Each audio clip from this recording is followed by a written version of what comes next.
All right, guys, welcome back. So today we're back out at the range with another gun that I've been sort of testing and evaluating, aka having fun at the range.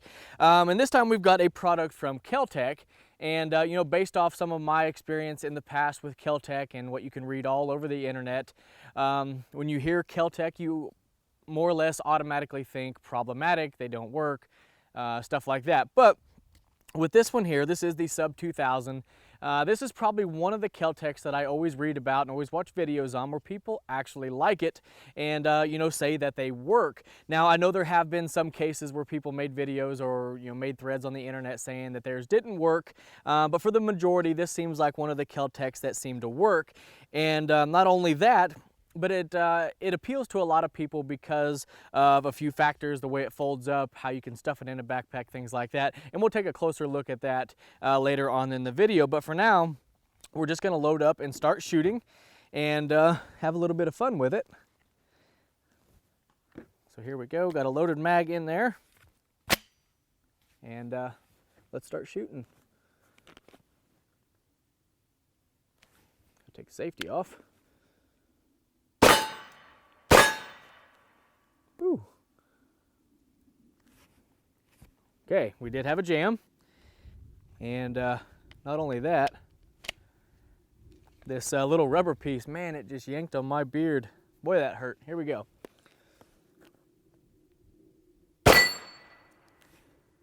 And another jam.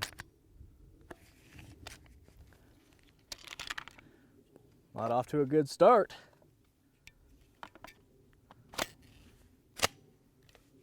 Okay, here we go. Maybe third time's the charm. No. Another jam. And they are failure to feeds, just so all you guys know.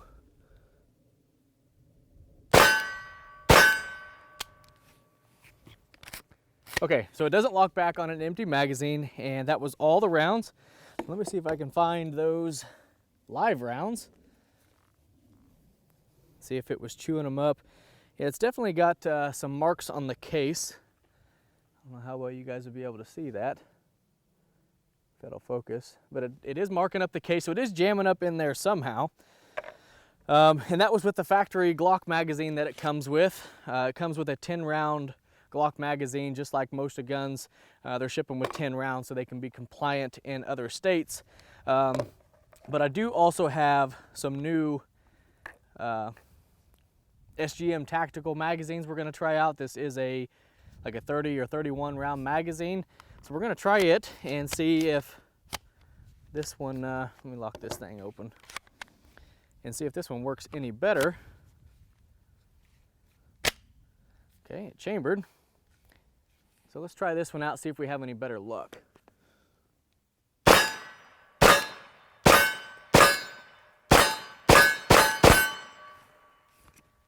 And another failure to feed.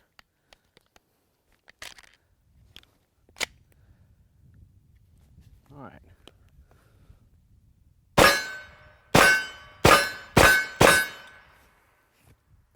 Again, another failure to feed.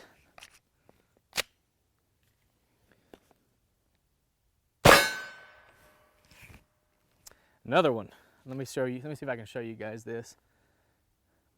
So you guys know what I'm talking about. As you can see there, it's just not getting into the chamber. Huh. Yeah, now it's doing it almost every round.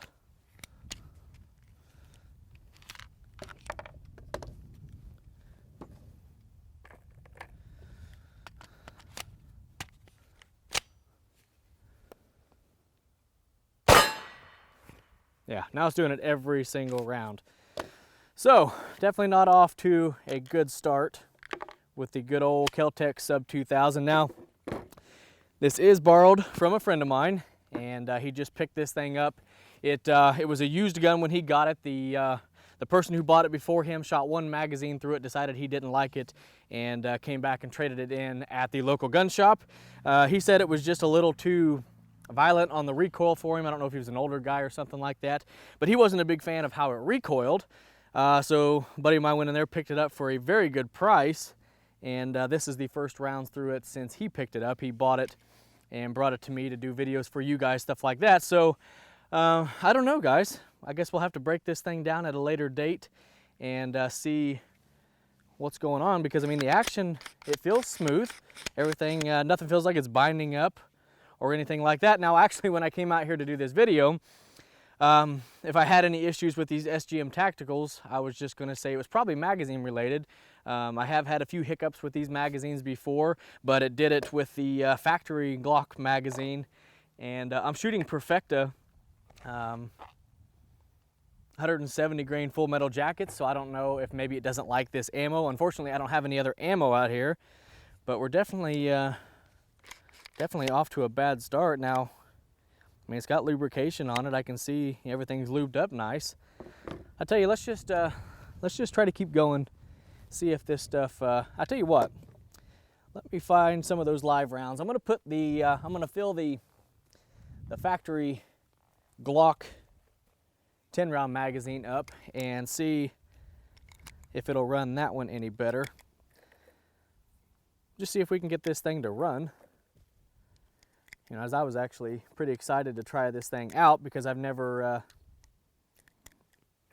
had it handled or anything with a Sub-2000, and I see a lot of people like them, and I can see why people like the concept. It's very cool how it folds up, and you can kind of, you know, stick it in a backpack or something like that. So let's see if it'll run any better with the factory Glock magazine.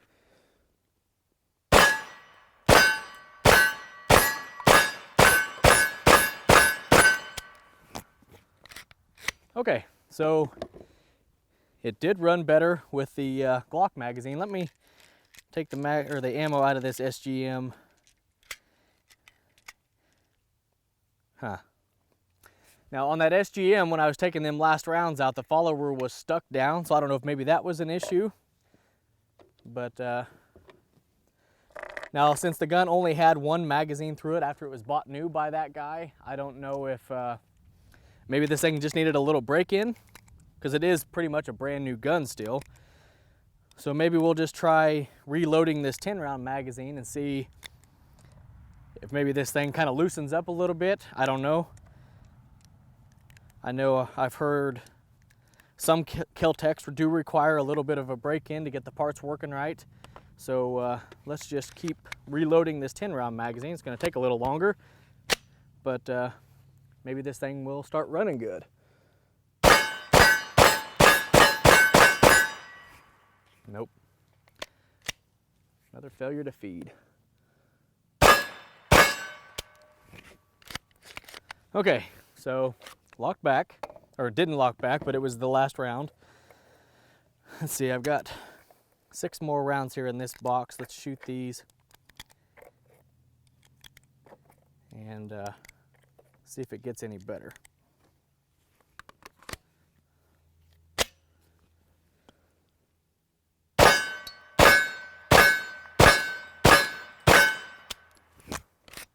Okay, so it shot all of those.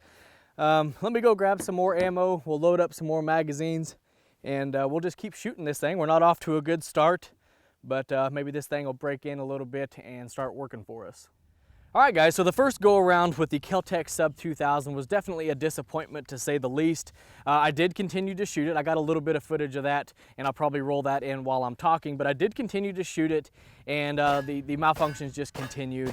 With the Glock 10 round magazines, I was getting probably 3 failure to feeds in each magazine, and then I did switch back to the SGM Tacticals, and you know, again, the problems were consistent, failure to feeds, but then they actually started getting worse. I was starting to get stovepipes. I was actually having rounds turn all the way around and get jammed up, you know, completely backwards. I was getting double feeds, so it was a real mess. The malfunctions, just like I said, kept going and got worse. So definitely didn't break in and get any better.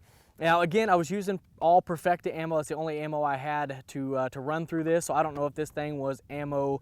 If this thing's ammo picky, if it doesn't like the Perfecta or whatever, but I've used Perfecta in the past. I've shot it through my 9mm. I've shot it through both of my ARs, the pistol and the full length, and never had any issues with it. So my experience so far with the Perfecta, you know, I've had really good luck with it, so I don't know if it's ammo related or not. But if you have one of these, again, this is a Gen 2 40 Smith & Wesson. If you have one of these, definitely let us know in the comment section below if yours runs good, if it's ammo picky or whatever, so I can kind of maybe try to narrow this down to see if it's ammo related or if he's going to have to send this back to Keltec to get tuned up or whatever. But also, you know, we might do a part 2 with this. Maybe I'll go out and get some different brands of ammo to shoot through it and see if those different types work through it or not. You know, who knows? We might give that a shot to see if we can get this thing running, because this is a really cool concept. This thing is safe and empty, but all you got to do is take that front trigger guard, pull it back. The front will fold down. It collapses just like that. It does fold down into a compact little package, and it'd be great to you know, shove in a backpack if you're going out in the woods all day, or stick underneath the seat of your car or truck. A lot of opportunities or possibilities on ways to carry this, you know, being this small and all that. But you know, it can be a good concept, but if it doesn't work, it doesn't work. You know, like, again, it's a big disappointment. I had high hopes for this. You know, if it did work, and you know, I did like it, I was really going to see about picking me one up in 9mm. I prefer the 9. Nothing wrong with 40. I like my 9mm.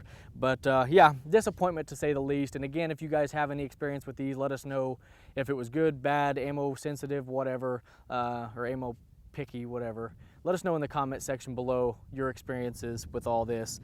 But anyhow, guys, kind of a disappointing video, but you know, if I have issues with the gun, I'm going to post it. Doesn't matter what my experience is, I'm going to post it, because I try to be as honest as I can with all the stuff I do on this channel.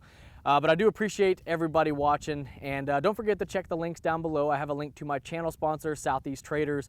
They're an online forum for guns, outdoors, accessories, even automotive stuff. Really great website with a lot of great people. Check the link down below. I think you guys would like that website. But anyhow, guys, I appreciate everybody watching. I appreciate everybody subscribing, and we'll catch you in the next one.